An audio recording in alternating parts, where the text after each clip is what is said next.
Bitcoin,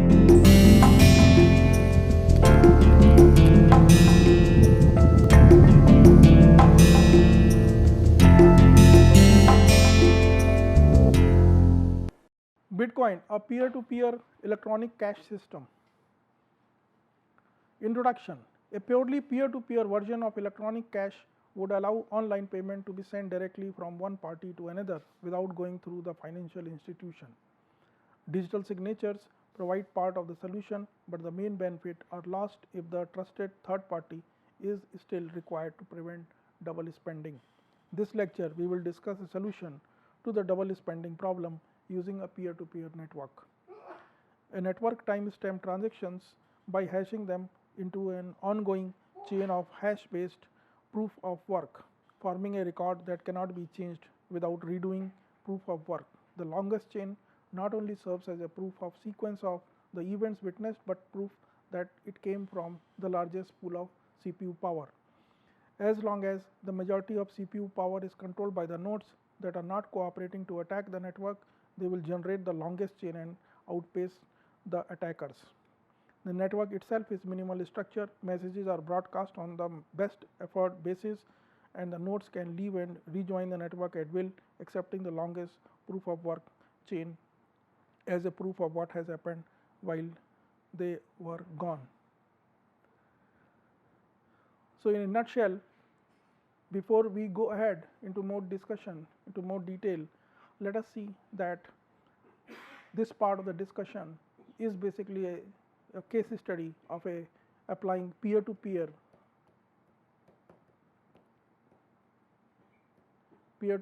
system concept of decentralization.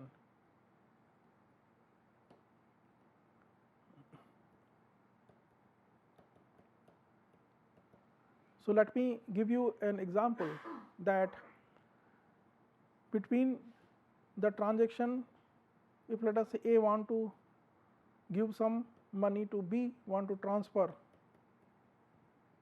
cash, it requires to involve a bank. Then only the fund can be transferred from A to B with the help of a bank. Or if it is online transaction, then basically it is called a payment gateway like Visa and other things. So this particular way of the transfer of money is basically in the form of a client and server manner. So these are all called servers, and they are the clients which they want to transfer the money with the help of a server. Now there are different issues how this particular centralized system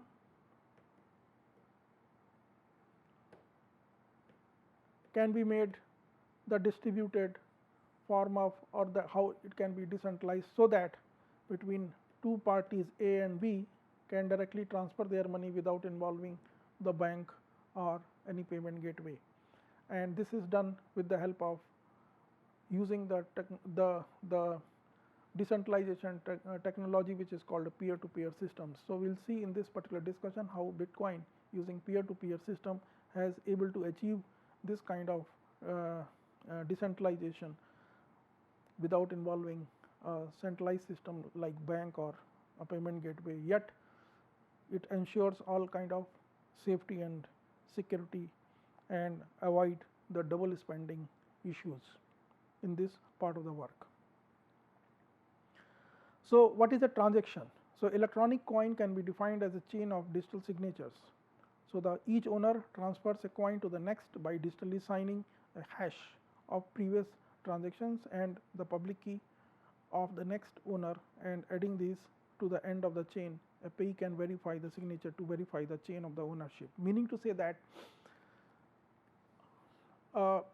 Bitcoin owner has a private key. The other part, which is called a public key, is basically stored in a thing which is called the blockchain.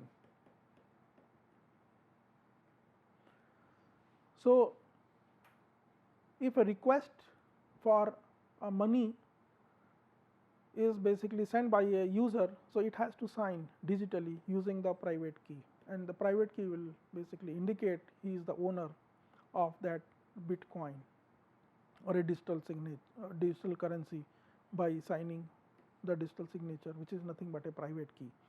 So an electronic coin can be defined as a chain of digital signatures.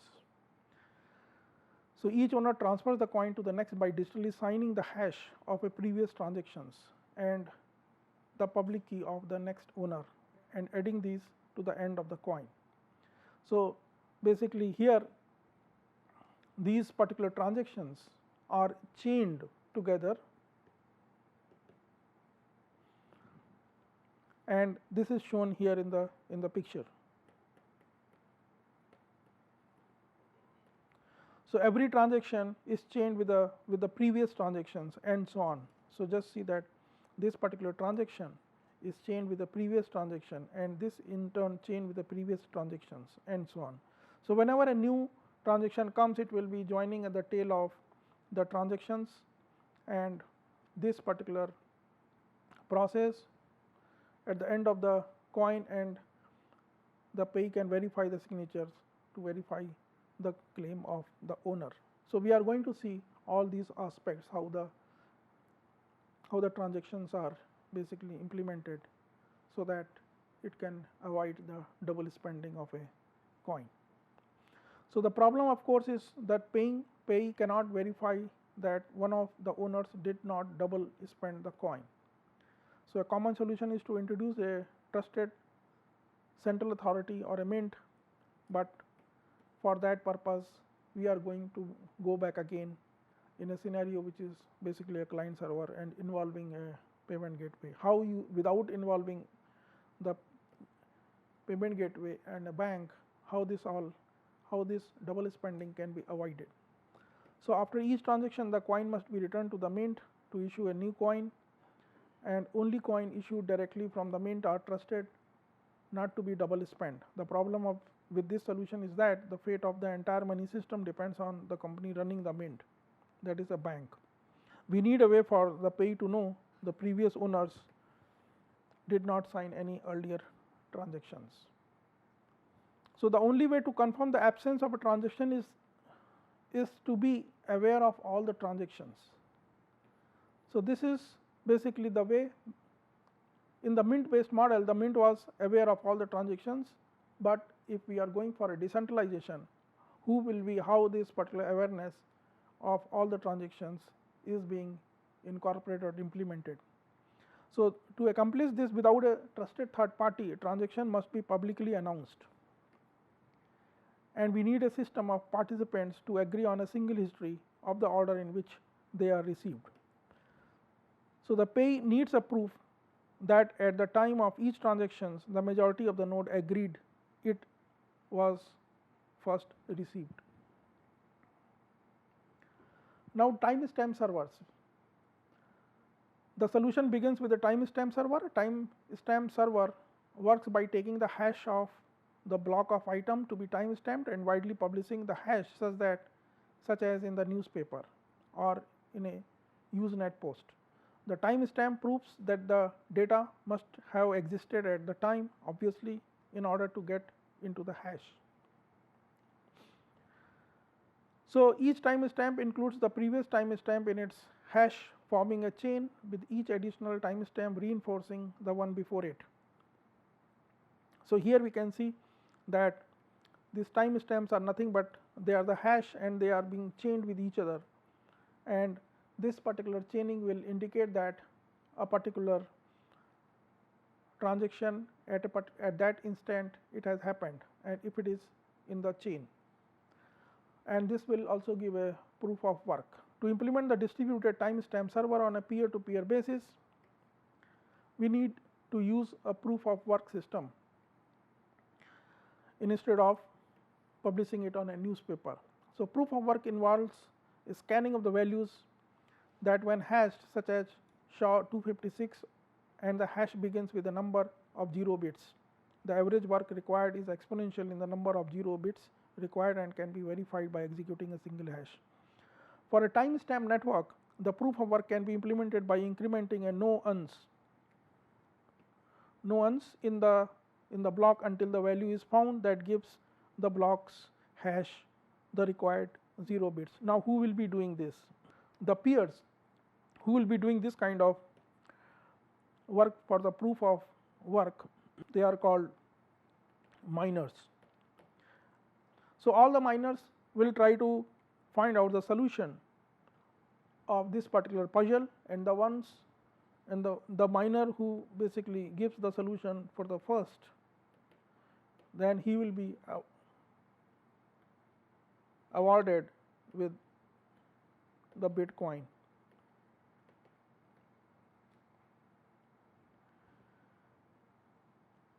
So once the CPU, so it requires to compute this particular proof of work, it requires the CPU effort.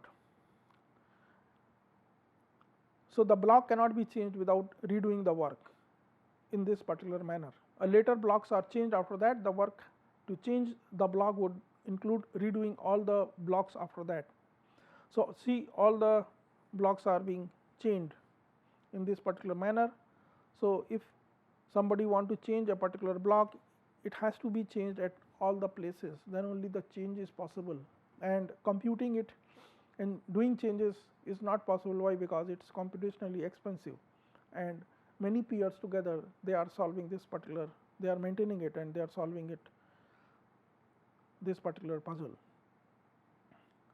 So proof of work also solves the problem of determining representation in a majority decision making. So if the majority were based on one IP address, one vote, it could be subverted by anyone able to allocate many IPs.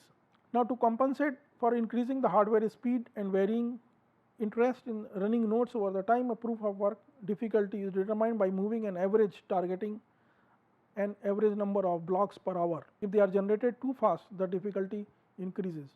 Hence, it is basically very difficult for the attacker to basically do the double spending, and the timestamp server is basically nothing but they are using the peer-to-peer concept of this particular hash chains, and this hash chain computations by the attacker is basically very difficult computationally. Hence, it is secure and proof of work basically is established.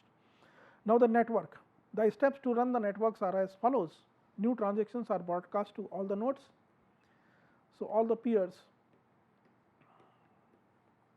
involved.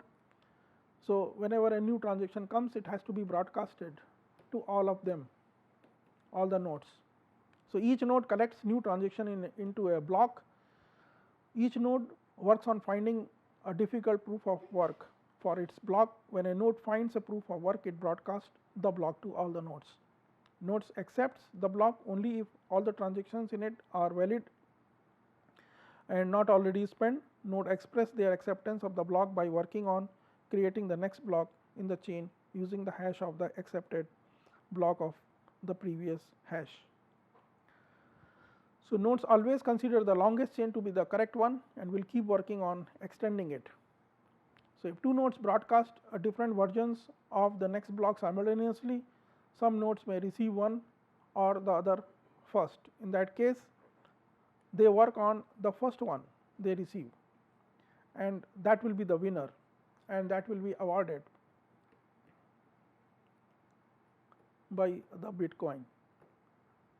Hence, these selfish miners or peers, they basically are responsible to implement this particular proof of work, and they are awarded also in this particular process. So the new transaction broadcasts do not necessarily need to reach all the nodes, and basically the majority will be useful. So incentive, by convention, the first transaction in a block is a special transaction that starts a new coin owned by the creator of the block. This adds an incentive for the node to support the network and provides a way to initially distribute the coins into the circulation, since there is no central authority to issue them, as I told you already. So the steady addition of a constant amount of new coins is analogous to gold miners expanding the resources to add gold to circulations. So here in our case, so this mining is nothing but involving the CPU time and the electricity. and that is why the miner who basically establishes or starts a new coin will get the incentive for that. So incentive can also be funded with the transaction fees if the output value of a transaction is less than the input value. The difference is the transaction fees that is added to the incentive value of the block containing the transaction. So the incentive may help encourage the nodes to stay honest. So if a greedy attacker is able to assemble more CPU power than all the honest nodes, he would have to choose between using it to defraud people by stealing back his payments or using it to generate the new coins. He ought to find it more profitable to play by the rules. Such rules that favor him will be more new coins to everyone else combined. Reclaiming the disk space. So once the latest transaction in the coin is buried under the enough blocks, the spent transaction before it can be discarded, and to facilitate it, basically a Merkle tree is being used. So Merkle tree is nothing but all these transactions. If you see, they basically pass through a one-time hash function, and they will generate a hash, and they will combine these hash, and finally root hash will come, and this particular root will have the knowledge if there is any change at any point, then basically it cannot be recomputed, and that is how it will be verified that some changes has happened. No transaction can now change afterwards. So hence the Merkle tree is basically a summarization. So to facilitate this without breaking the block's hash, transactions are hashed in a Merkle tree like this, with only the root included in the block's hash. So this will get the complete information with the root hash itself.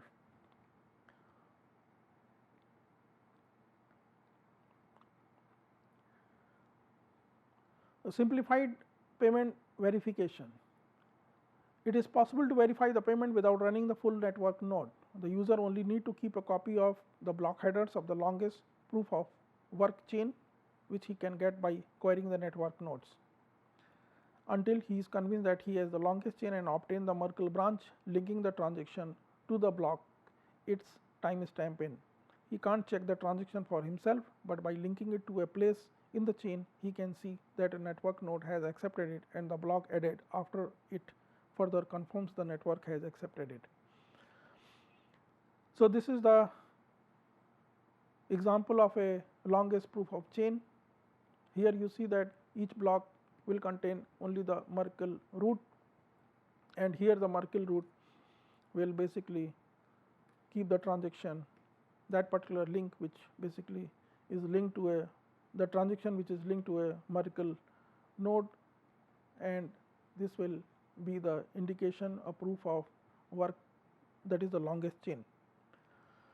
So as shown in the figure, the user only need to keep the copy of the block headers of the longest proof of work chain, which he can get by querying the network nodes, until he is convinced that he has the longest chain and obtain the Merkle branch linking the transaction to the block it timestamp in. So combining and splitting value. Although it would be possible to handle the coins individually, it would be unwieldy to make a separate transaction for every cent in a transfer. To allow the value to be split and combined, transaction contains multiple input and output, that is shown over here.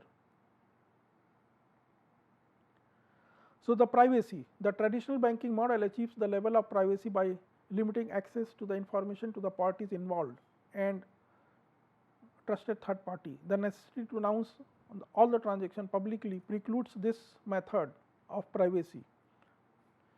But the privacy can be maintained by breaking the flow of information in another place by keeping public keys anonymous. A public can see that someone is sending an amount to someone else, but without information linking the transaction to anyone. This is similar to the level of information released by the stock exchanges, where the time and size of the individual trades, the tape is made public, but without telling who the parties were. So you see that in a traditional privacy model, there will be a trusted third party, and trusted third party, the transaction having an identity linked, when they approaches with trusted third party, then basically it can be verified. In a new privacy model, there is no need of the identity. The transactions are made public, and they are basically implementing the privacy in this particular system.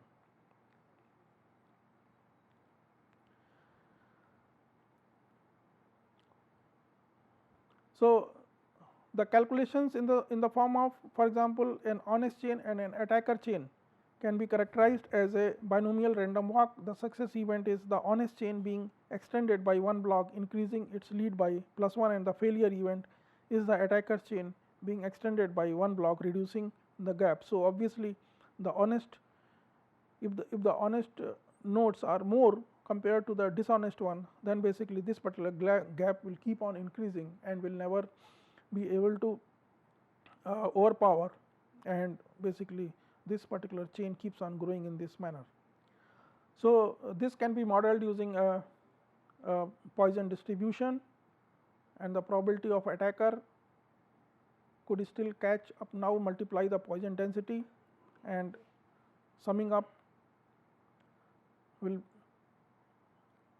rearranging to avoid the summing the infinite tail of the distribution, and so it is basically computationally becoming very impossible to find out the length of the longest chain, or to construct a length of the longest chain. Now reading materials are available for a Bitcoin, peer-to-peer electronic systems, and Bitcoin and cryptocurrency technologies. Conclusion: in this lecture we have discussed a system for electronic transaction without relying on the trust. We have started with the usual framework of coin made from the digital signatures, which provides strong control of ownership but is incomplete without the way to prevent the double spending. To solve this, we have discussed a peer-to-peer network using the proof of work to record the public history of the transaction that quickly becomes computationally impractical for an attacker to change if the honest nodes control a majority of CPU power.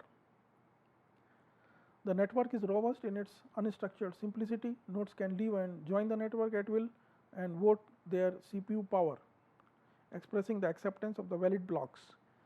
So they needed the rules and incentive that can be enforced with this consensus mechanism.